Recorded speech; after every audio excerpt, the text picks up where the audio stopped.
I grew up in the non-quitter challenge. I grew up in the era where you wasn't allowed to quit. I grew up in the era where you wasn't allowed to be depressed. I grew up in the era where you wasn't allowed to just be a fucking pussy.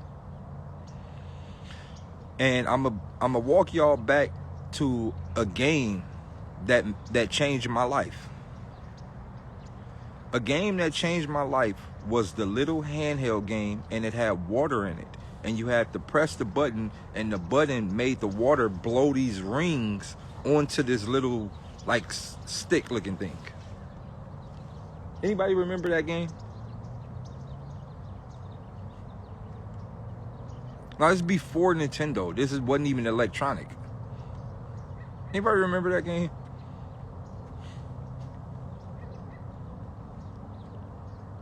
Do you remember how hard it was to beat that? You sitting there pressing the button like, yo, like, all right, your brain said, okay, I gotta time this shit. I gotta time it. All right, so when I press it and the shit blow up, okay, soon as it come back down, I gotta press it a little bit to blow the water. My nigga, do you understand what type of, like your brain is calculating at a crazy, like you damn near doing geometry to figure out how to get these hoops onto the thing. I used to play that shit for hours trying to figure out how to get all the hoops on there. Then I beat it, shake it, do it again. Like, bro, that was different.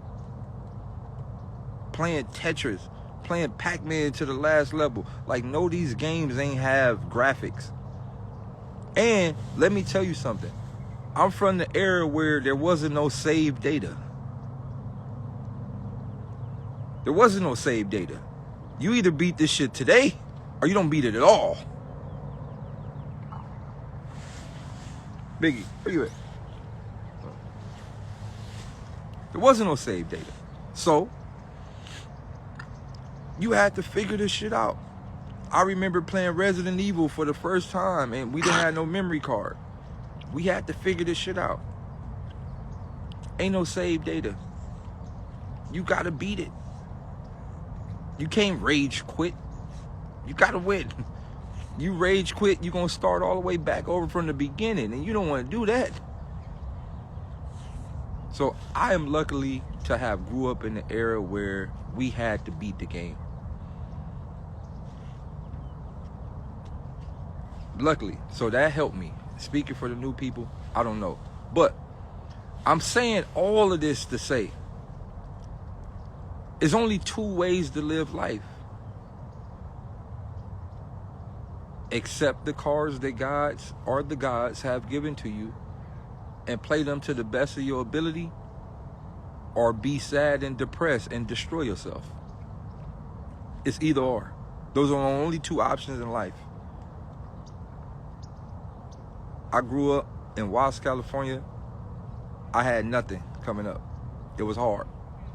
No lights, no water, power, no toilet. We lived without a toilet for a few years. No toilet. I had to boo-boo in a hole. Yeah, I said it. We lived with no toilet for a few years. I had to boo-boo in a hole. I had to wipe my ass with socks, all type of shit. No tissue. Wipe my ass with a sock and then wash the sock off so I could wipe it again tomorrow. Or whenever else I had to take a shit. I used to hold my shit in just because I didn't have nothing to wipe my ass. So you know what I did within that time? I started to realize there's a glitch to life. Okay, I'm in the middle of the hood. I ain't got shit to look forward to. School ain't teaching me shit. None of the big homies got the right information. They all buying lowriders and all type of shit. They ain't doing nothing. They ain't nobody teaching me about credit. Nobody teaching me nothing. Okay, I went outside. I looked up. And this one I still thought God was in the sky. I looked up and I asked, yo, Why? And like I told y'all before, it was in that I heard a voice. The voice did not come from the sky. The voice came from my own mind. And the voice was my voice. And it said, bro, Watts is a level. It's a video game level. All the things you need is here. Everybody here who is struggling, they choose to struggle.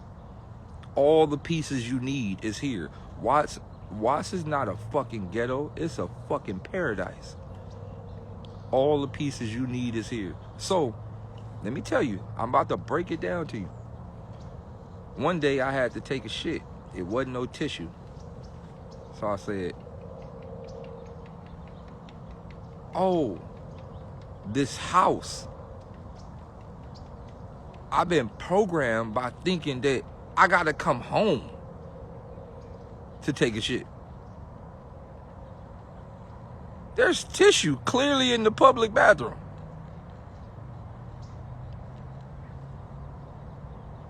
Why the fuck am I not going to the park to take a shit?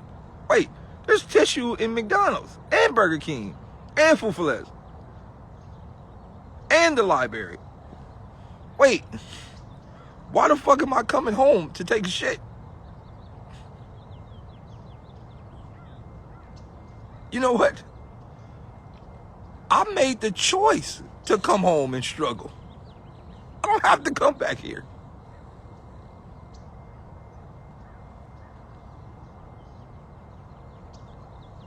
So you know what I did? I said, you know what?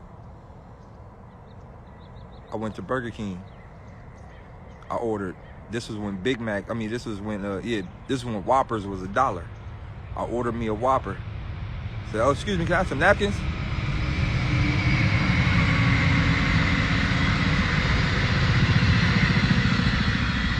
Gave me some napkins. All right, boom. I went to the bathroom. So I had those napkins, and I went to the bathroom. I'm gonna tell you this. Look, listen. I went to the bathroom. Oh God, I took the whole tissue roll off the thing. It was my first time. I took the whole tissue roll. So I had my napkins and my tissue roll. Went back to the house. Oh God. Now let me tell you, growing up in the house with no tissue, tissue become gold. You'll be amazed what people will do for tissue. So let me tell you, I realized how to work in my own house. All right, boom. I get back to the house. I got napkins and tissue. Guess what, y'all? I got tissue.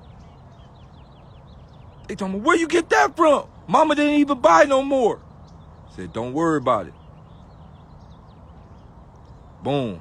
Dinner time come. Right? Now, when I say dinner time, y'all brains probably thinking, yeah, y'all about to eat at the table with the fence. No, nigga, top ramen. Dinner time come, top ramen. Oh, mama. I ain't had no more top ramen, though. I ate 2 packs on one day, so I was missing a pack the other day. So dinner time come. I got tissue. Now I'm smuggling. Hey, man. Anybody want to trade their top ramen for some tissue?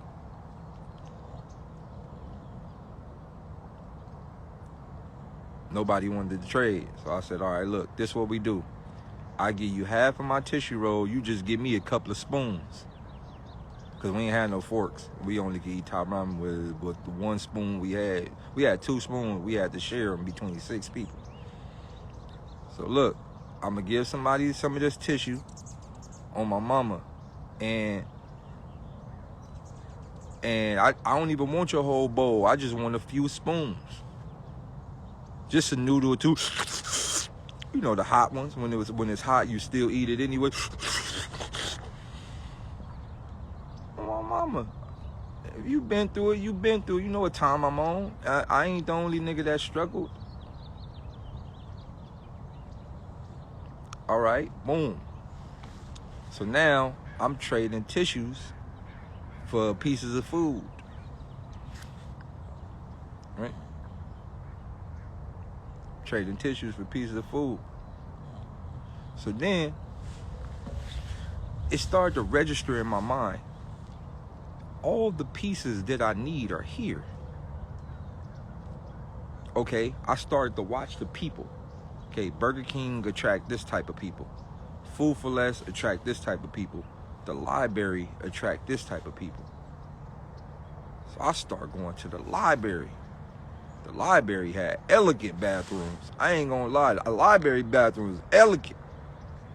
You could shit comfortably in the library bathroom on my mama. So what I did was, I would go to the library on my mama. I'd get my books, check them out with my library card, then I go to the bathroom and I'll sit on the toilet for an hour.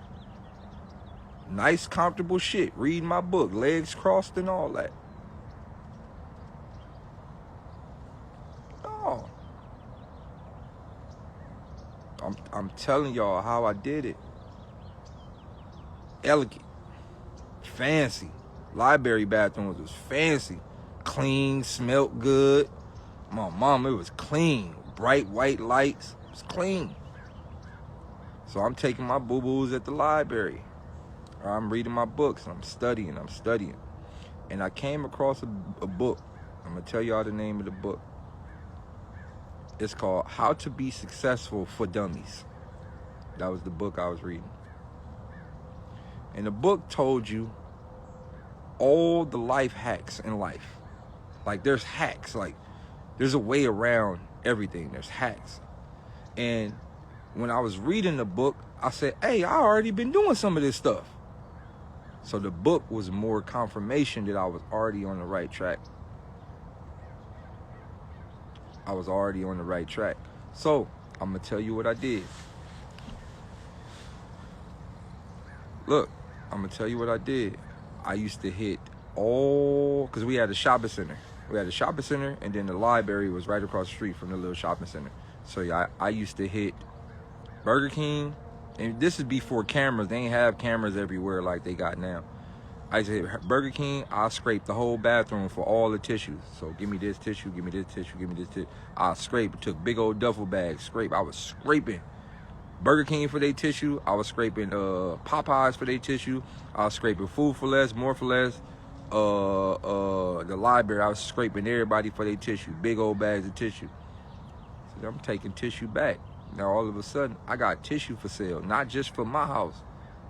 I'm knocking on people's door. Hey, I sell tissue.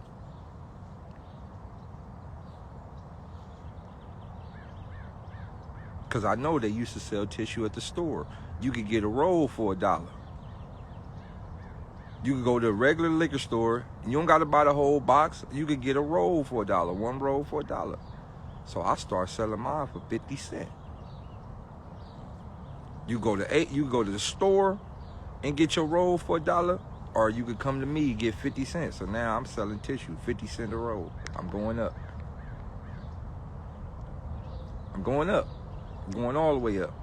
We was up. All right, I started making a little money. Yeah, it wasn't a lot, but I was making like $10, $15 a day. That's a lot of money when you ain't got nothing.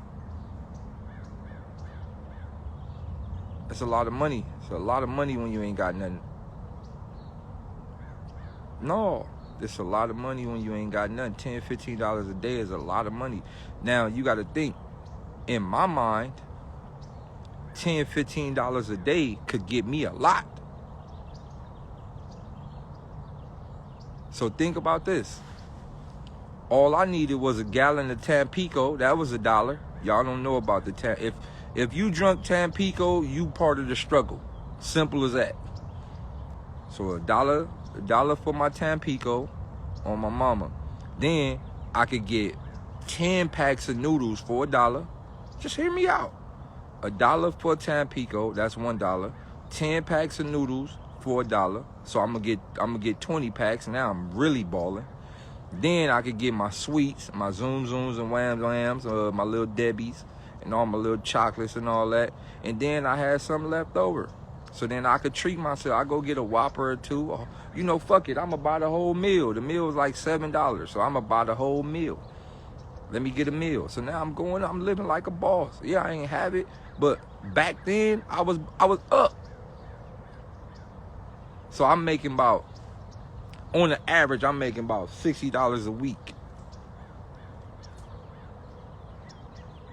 But back then, I was up. That's a lot of money when you struggling. That's a lot of money. No, that ain't what it is. You right. I was about to say that ain't prison. Look at me justifying the slum. No, you right. Growing up poor is like prison. You absolutely right.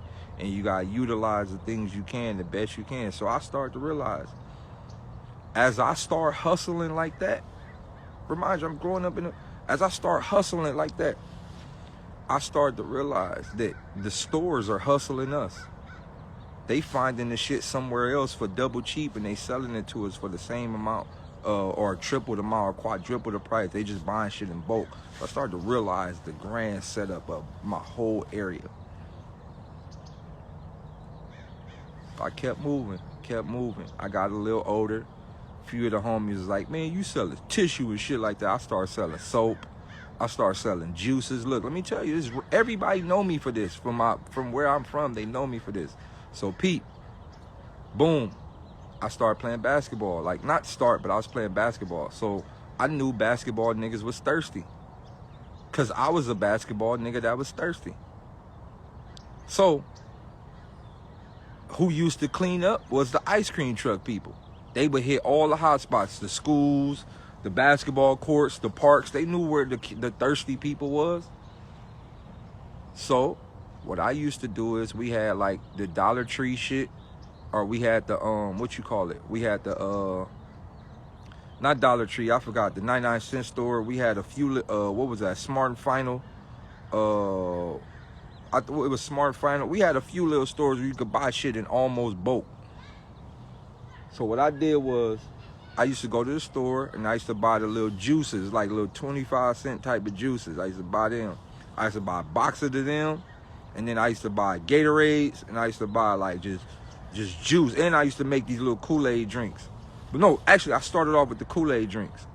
So what I do is I go buy Kool-Aid, bunch of packs of Kool-Aid, bunch of sugar. Then I make a bunch of Kool-Aids, and then I'll fill up these little juices. Don't ask me where I got the containers from the first time. Just know the first time, the struggle was real. I found all the ones I could find in the neighborhood, cleaned them out, and I made my 25-cent juices. So let's say off of one pack of Kool-Aid, which cost me 5 cents, I could make a whole gallon of juice. So for 5 cents, I made a gallon of juice.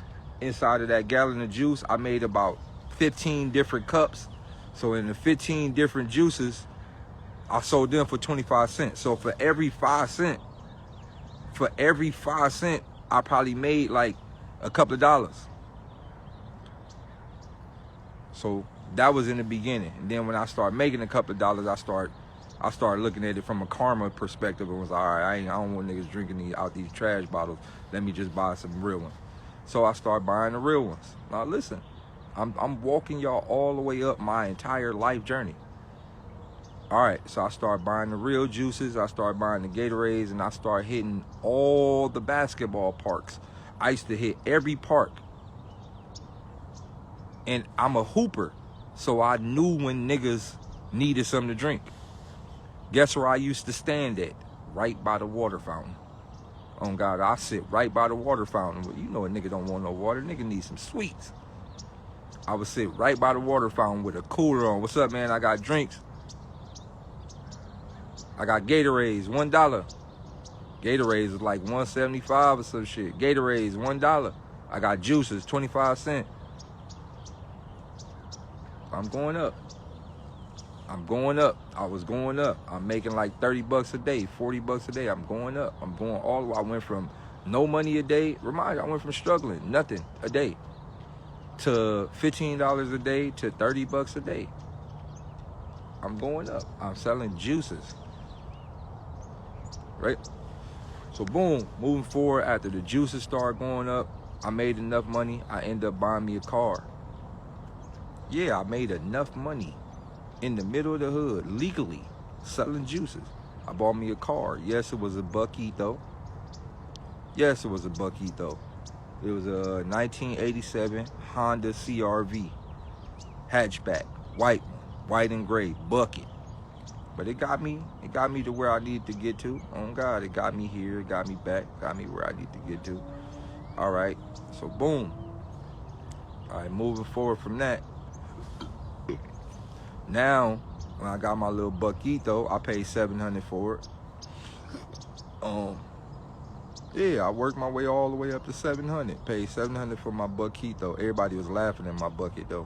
Everybody in why, man, Daylyt got that raggedy ass Honda. Oh God, shit got me from A to B. $2 in the tank, bitch. I'm way in Long Beach at the park selling drinks. So I needed a car because I needed to hit more parks.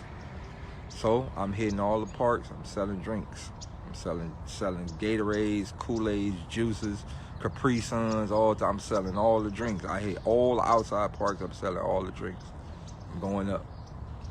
All right. End up hitting the Lakewood School. End up checking into Long Beach City Junior College. And from then, life went up to a different, shit. I was playing basketball type of shit, whatever. But once again, I'm saying all this to say, I figured out how to make the best out of something when I didn't have nothing. And it was in that moment I realized everybody is given the tools. Everybody. Everybody is given the tools. Everybody. Every single person is given the tools. Well, not everybody, but you given cards. You get the cards. You just got to figure out how to play them. And that's it. You just literally got to figure out how to play whatever cards you was given. No matter whatever situation you're in, via if it's hard, if it's soft, or whatever situation you're in, you just got to figure out how to play the cards, bro. And how you play the cards is you can't cry. You can't be no bitch. You can't be Biggie. Where you at? Oh, there you go. You can't be no bitch. You can't be no pussy. You can't get down. You can't be like, oh man, you can't be a fucking bitch. Excuse my language. You got to accept your reality and play the game. You got to. You got to accept the reality, and then you within accepting the reality, you realize, okay, I'm here. I can't cry, I can't whine. I got to figure out this level. Cuz look, it's all levels in life. I'm going to break it down to you. It's all levels. So you got the poor struggling level. Then after the poor struggling level, you got, you making a little something level. Then after you making a little something level, you making a little some level, little some. So I'm going to break it down to y'all. If you from Los Angeles, I'm going to break it down to you. All right. If you on the east side or you in the lower class area, you ain't really struggling. You only struggling because you paying more for everything. Everything in the hood costs more. Everything. All that shit you think you getting for cheap and all that, these niggas ripping you off. To be honest, if my mama would have shopped at Ross our whole life, I'd have been lit. But we was trying to go to swap meets and all that. Swap meets was triple taxing us. Chinaman knew what time it was. But all my homies that was living it up, all the niggas at Westchester and all that, man, they parents was going to Ross. Ross got all the deals. Nikes and all that to $20. But we didn't know. We didn't know. We just was in the hood struggling, trying to keep up with the Joneses, and we ain't know the Joneses was only the Joneses because they knew the plan. They knew how to get it. They knew the back. They was using coupons, all type of shit. Look, listen to me, man. We was struggling because only people that's struggling is the people that don't have the right information to succeed and don't think about going outside of the box to succeed. The middle class niggas, they parents use coupons. They parents know all the deals. They know when XYZ about to fall. They know don't go grocery shopping at the end of the month because they know niggas is low, so they gonna charge higher. I mean, at the beginning of the month, you got to go at the end of the month. They know all the secrets to how to beat the system. That's what make the middle class. So LA, if you from LA, if you live on the east side, you ain't struggling, but you struggling because you don't know no better. All right, the next thing is the middle side, like, like not really the east side, not really the west side, like kind of like in the middle, kind of like the, what street is that? In the middle. And then from the middle, you go into like the Inglewood area. right? Going to the Inglewood area, Inglewood people think they rich, but they ain't. You niggas is regular life. Swear to God, Inglewood people think they the richest niggas on earth. Hey, dear Inglewood, y'all not. Y'all mid. Very mid. When you got the Inglewoods, like a bougie middle class, but they like bougie. Then you got like the Palos Verdes and all them niggas, the Palisades and all that. Then, then it started going up. But you start to realize they all levels. They all levels. And how you get to the next level is by understanding what cards you got. When you understand what cards you got, you understand how to play your level, you could beat the level. Culver City and Ladera Heights and all that. Once you understand how to play your level, you could beat the level. It is simple as that. You understand the metric system to your level. And I seen these things coming up. I seen them. Like, this works like this. Where you at, Biggie? Oh. This works like this. This level works like this. This place works like this. I started to see these things. I started to see the grand design of how all these things work. And all it is tapping in with self and also getting the information and having the drive to not quit. For one, not quit. Something that a lot of people need to get out of their mind is settling. A lot of people, listen, this goes to everybody watching this. If you're not in the position that you want to be in life, you're not in a position for one reason, because you settled. You settled with the position you're in now. That if you're not where you want to be in life, it's because you settled. It's as simple as that, settled. You have accepted the reality that this is it for me. No, I'm not using my talents. I'm not even going to try to use my talent. And in all actuality, a lot of y'all talented. A lot of y'all. Some of y'all are probably the most talented people on earth. A lot of y'all are extremely talented, but you are afraid and have been afraid to put your talent as primary to your life. Why? Because the grand design of this system has tricked you that you need a house. You need this. You need this. You got to live like this. You need a TV. You need cable. You need your house to look like this, so when people come over, they can say you're not struggling. You like, the system has tricked you into believing you should not temporarily struggle. You should struggle minimum and accept minimum life just to prove to the world you're not struggling. It's done that to everybody. So there's multiple people that will never chase their dream or any type of talent because they like, yo, I got to keep my cable on. Half of y'all don't even watch all the channels, but you know some niggas out here, like, I got to keep my cable on. You know what? I need a brand new iPhone 15, and all I do is text message and scroll up and down in Instagram. You don't do anything that the phone could do. You don't use it for literally 5% of its capability, but you got the new one. No, I'm just saying, it's so many setups inside of this matrix that stops people from progressing.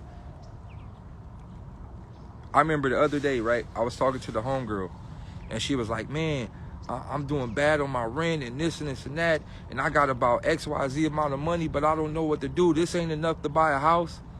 I said, hey, buy an RV. You got 30 grand, you got 40 grand, buy you an RV. You know what she told me? I can't live in that. I ain't homeless.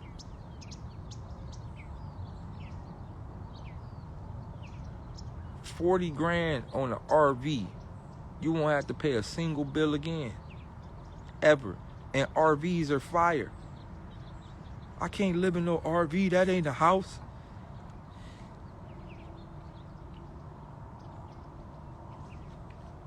But no, we can't laugh at her. I didn't laugh at her.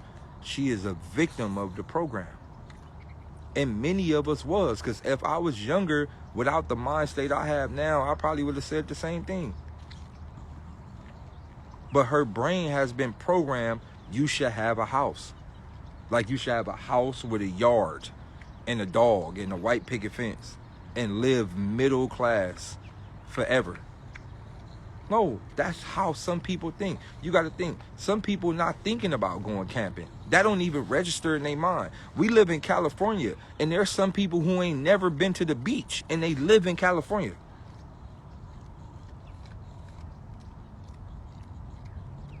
We have people in California that never been to the beach their whole life, 30 plus years, never been to the beach.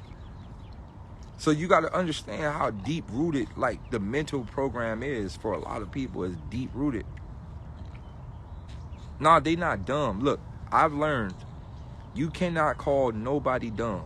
Everybody is born at level 0, and what you learn has a lot to do with what your parents knew. And what your parents knew has a lot to do with what their parents knew. And then this all boils back to slavery, specifically black people. If your lineage come from the lineage of people who had people in the house and other shit like that, then you might know a little more.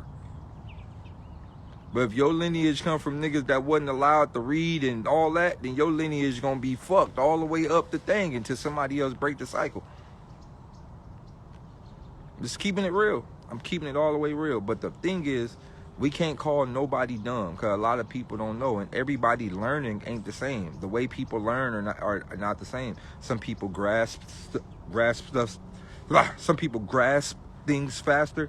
Some people don't. Some people can read fast. Everybody not the same. Also, everybody don't learn the same. For example, when we in classroom, when we in the classroom growing up and they teaching us X, Y, Z, everybody not gonna learn the same because some kids may tune certain stuff out based on knowing they gotta go back home to whatever fucked up situation they in.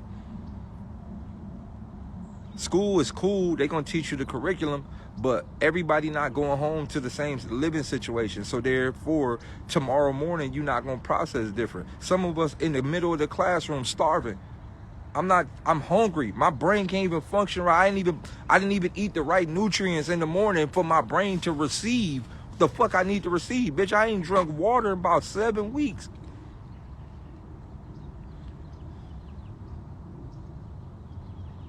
So everybody ain't gonna learn the same. It got a lot to do with your upbringing and what your parents teach you and how they taught you. Me, for example, I'm this way because of my pops, because of my mom. I told y'all, like, the shit I watched when I was young, my pops was on all this. My pops is like a high-level black belt, all type of shit. My pops was on all of this shit.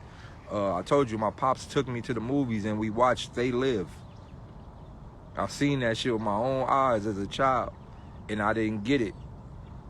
I was like, this movie's stupid. Fucking aliens and shit. When I got older, I said, oh, this is real. This is real. So, the way I grew up, that had a lot to do with my upbringing of how my parents taught me. A lot of people that I know didn't have the parents that I had. They didn't have the parents. A lot of homies' parents was outside thugging. So they outside thugging. Wait, you know what? It's crazy, right? I'm gonna go left field. So not too long ago, one of my cousins, she caught her daughter smoking. Her daughter like 13, 14. So she caught her daughter smoking, and she made a big old post on Facebook like, hey, my kid's not about to be doing this shit. Nobody gave them permission to do this shit. You, my daughter, if you gonna be in my house, you gonna have to abide by my rules. And then she whooped her daughter for smoking. So I slid in my cousin DMs and I said, you cannot whoop your child for something that your child see you do all the time. You are your child's greatest influence.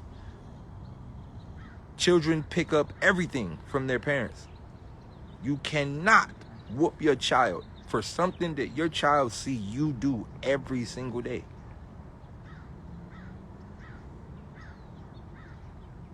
You sit there and roll up in front of your child. You blow smoke in front of your child. You smoke in front of your child all day. That child don't want to smoke. That child want to be like you.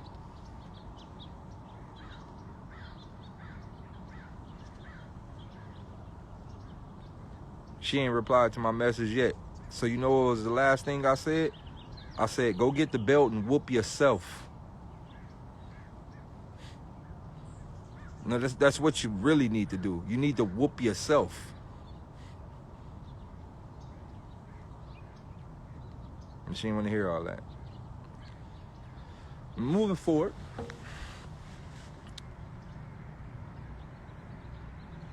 Going back to me saying this.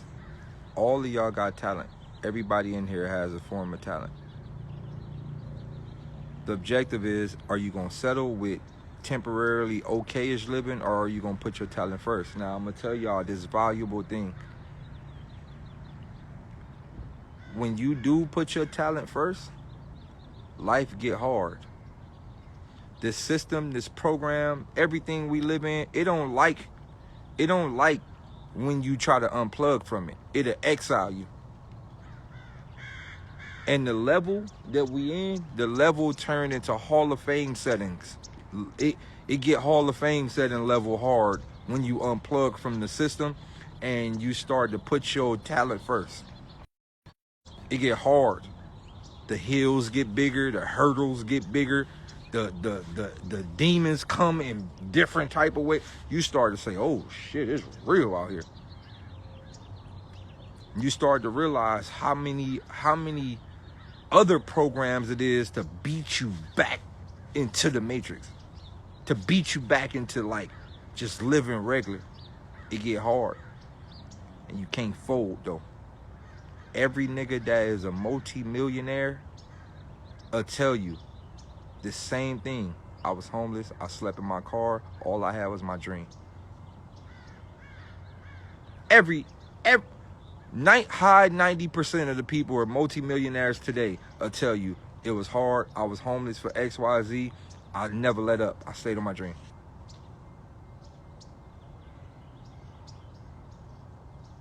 Everyone.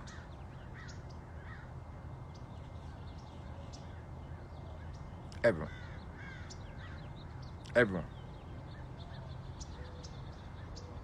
I remember I made my first million. I sat there and I looked at my account and I said, I did it. I made it to the M level. And you know what I thought about? I thought about the day I first got my face tattoo. I had a vision. I seen it. I seen the future. I seen success. I got it. When I got my face tattoo, shit got real.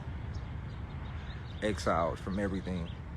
No job, no car, no house, no nothing. No family members, nobody support, nobody believe, no faith, no nothing. It was hard. I was in the streets. Couch to couch, wherever I could. It was rough. It was rough. Niggas would tell you, yeah, I used to see Daylyt walking around all the time. Nigga had a backpack. A motherfucking, you know, the airplane backpack with the wheels on it, the handle. I had one of them with a camera in it.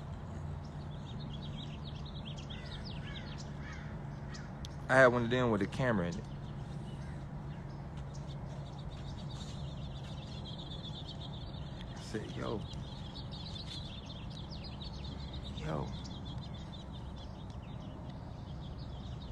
Wait, what makes y'all think I never made $1 million? See, look, let me tell you a valuable thing. Only a nigga that work a regular 9-to-5 job would never understand that $1 million is absolutely nothing to get. Only niggas who live regular lives think that $1 million is nothing, it is impossible. Do you know how easy it is to make $1 million? Do you know homeless niggas, homeless people, actual niggas who stand by the freeway probably tip $1 million a year? Homeless people.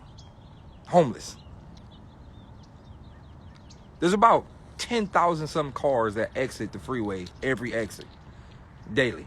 Out of that 10,000 cars, maybe about 5 of them, 6 of them gonna give a $20 bill.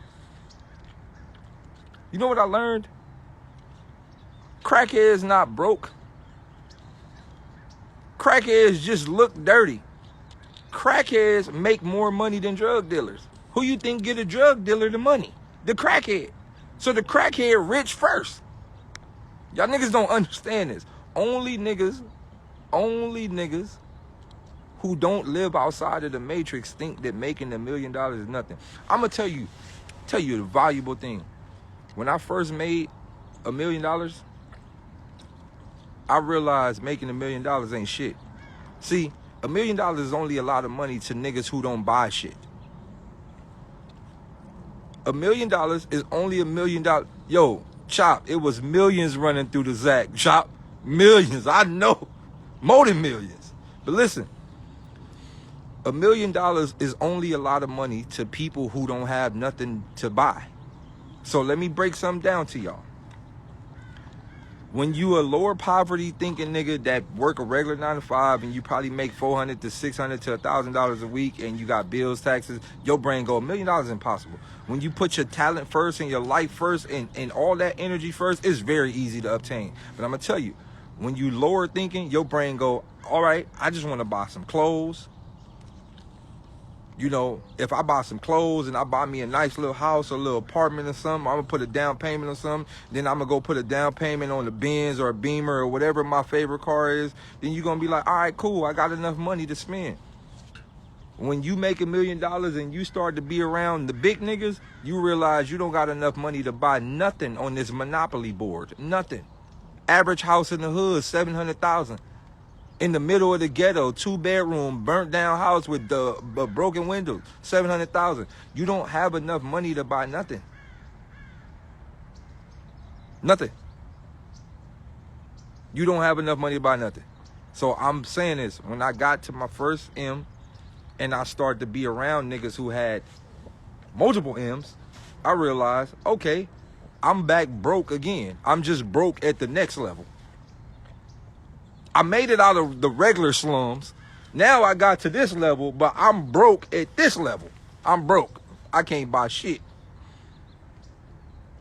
You realize you broke in the motherfucker. You get your first million, and then you only got $1 million, and then you in a room with niggas who got millions. You broke.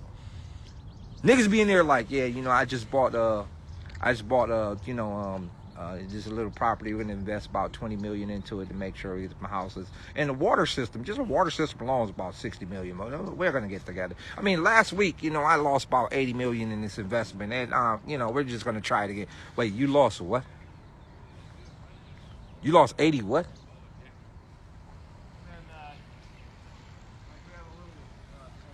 No, you get into the next club and you feel like, damn, I can't buy nothing. When you start playing with the big boys, you realize $1 million ain't nothing. Let me tell y'all something. $1 million ain't nothing so much that if you spend $1, you don't have $1 million no more. That's how much $1 million ain't nothing. $1 million ain't nothing so much that if you spend $1, you don't have $1 million no more. $1, just $1, you don't have $1 million. So when you get your first million, you get in, you start to level up, you get into, and you realize, okay, damn, $1 million ain't nothing. Look, let me tell you. I'm gonna tell you how much $1 million ain't nothing. If you buy a house and a new car, you don't have $1 million no more. No, it's just being.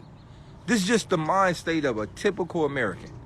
If you buy a house and a brand new Beamer or a brand new Range Rover, you do not have no money no more.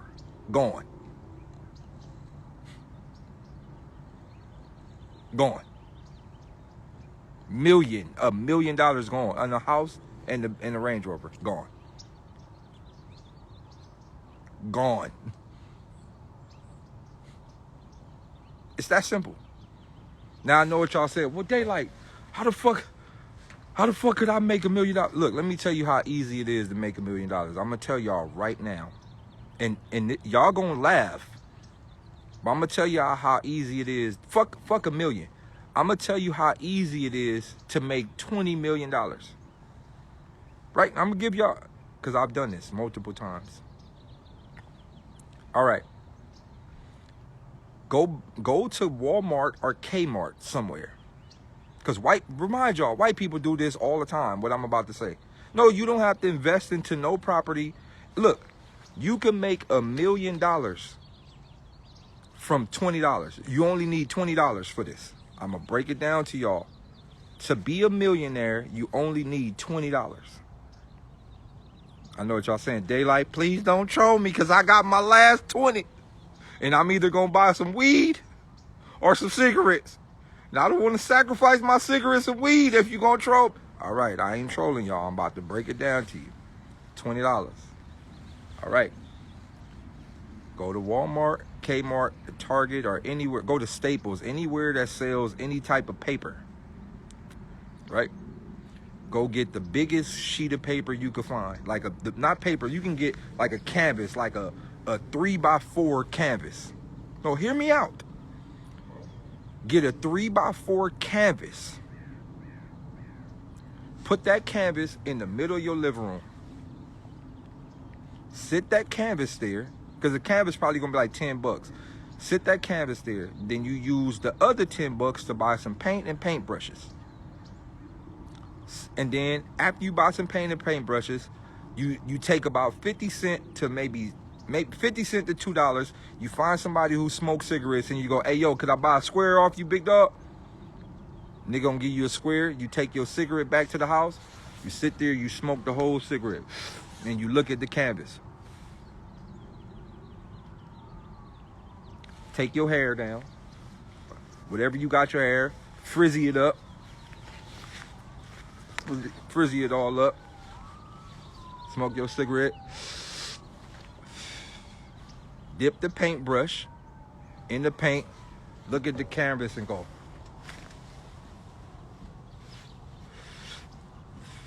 Dip it again.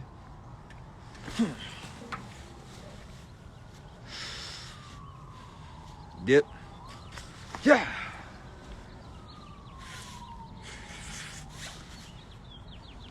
Boom.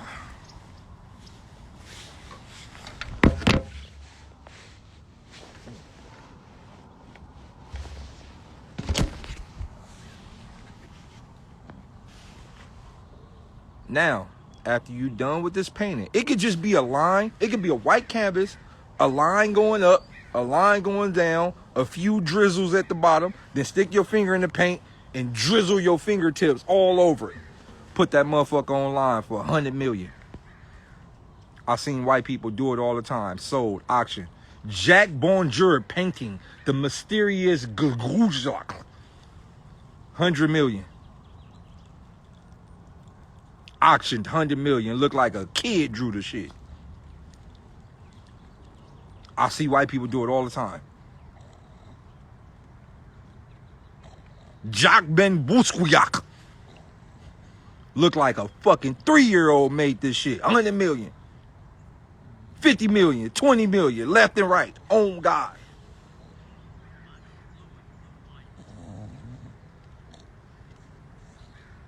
Jack Ben Dushmiak with his exquisite bourgeois painting. Starting bid, 20 million. Bitch, you make the painting, put it on eBay, set the bid number to 60 million. Some dickhead gonna buy it. Some dickhead gonna buy the shit. I've done it multiple times. The most expensive painting I ever sold. The most expensive painting I ever sold.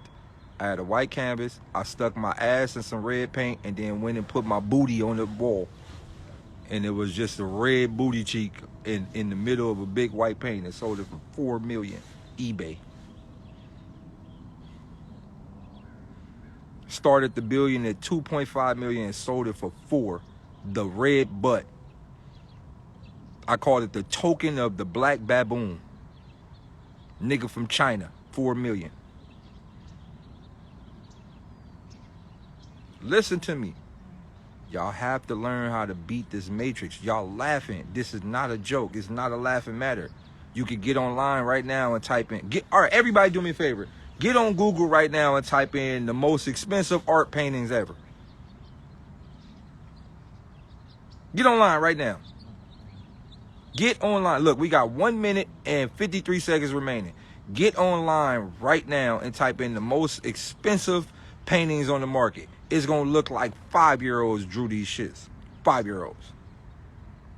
Go look for yourself. It's going to look like 5-year-olds drew these shits. Because let me tell you a valuable thing. You could put whatever price you want on your art. It's your art.